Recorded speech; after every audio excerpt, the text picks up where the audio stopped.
Is Christ the Lucifer? That question sounds very, very surprising. And the last 2 days, I've had many of you send this to my inbox and say, Pastor John, what do you have to say to this? All you have to do is to stay with me because we're getting to something very interesting. Because the Bible in its oldest languages actually uses the word Lucifer, not only in connection with the fall, but with the rising of Christ in the Bible. So let's go deeper. We're going to look at the Hebrew, the Greek, and the Latin, and also pause to understand how the Latin Vulgate, translated by Jerome, changed the way the Christian world understood the word Lucifer.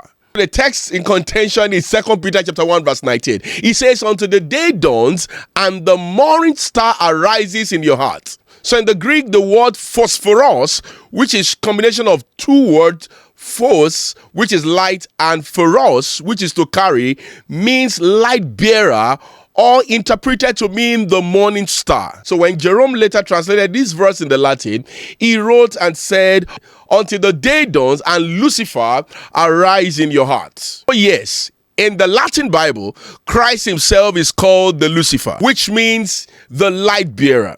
Let's quickly look at the word itself, Lucifer. So etymologically, Lucifer is from lux, which means light, and fere, which means to carry. So it simply means light bearer, bringer of the dawn. So let's return back to the Greek word phosphoros. So that word carries no evil connotation. It just talks about brightness, illumination, the first light before the sun. Let's go back to Isaiah chapter 14 verse 12. How have you fallen from heaven, O day star, son of the dawn? So when Jerome translated the Hebrew Bible into Latin, he used that same word Lucifer, and it reads like, how have you fallen from heaven, O Lucifer? But you need to understand that originally, Isaiah was not describing the devil. He was taunting the proud king of Babylon, using poetic imagery for a star falling from the sky. So let's take a pause here briefly, because this is where history shaped theology. In around 328 AD, Pope Damasius I commissioned a scholar named Eusebius, or better known as Saint Jerome, to create a reliable Latin translation of the Bible. At the point, there were many translations circulating, inconsistent and sometimes theologically flawed. So Jerome, who was trained both in Greek and Hebrew, treated to Bethlehem, where he worked meticulously from the original manuscript.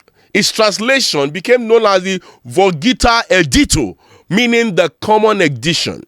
So it was completed around 405 AD, and for over 1,000 years, it became the official Bible of the Western Church. So when we say Lucifer appears in the Bible, we're really talking about Jerome's Latin word choice, a linguistic reflection of the ancient metaphor of the morning star. So centuries later, Christian writers like Origen, Tertullian, and later Augustine began to connect Isaiah chapter 14's falling star with the rebellion of Satan as described in Luke chapter 10 verse 18 and Revelation chapter 12. And that association actually stuck.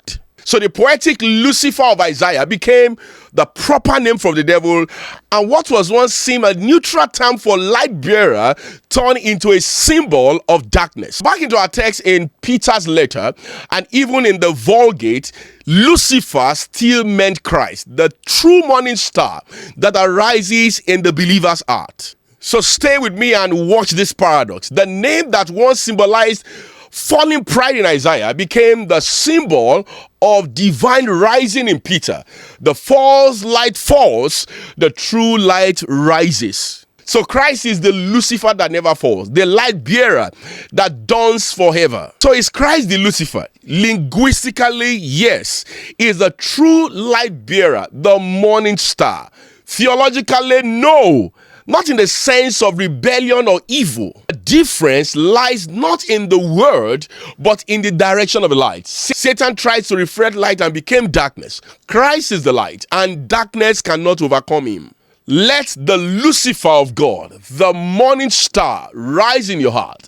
Let his revelation outshine confusion.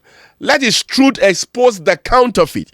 Because in the end, it is only one light bearer whose glory endures, is named Jesus Christ, the bright and morning star.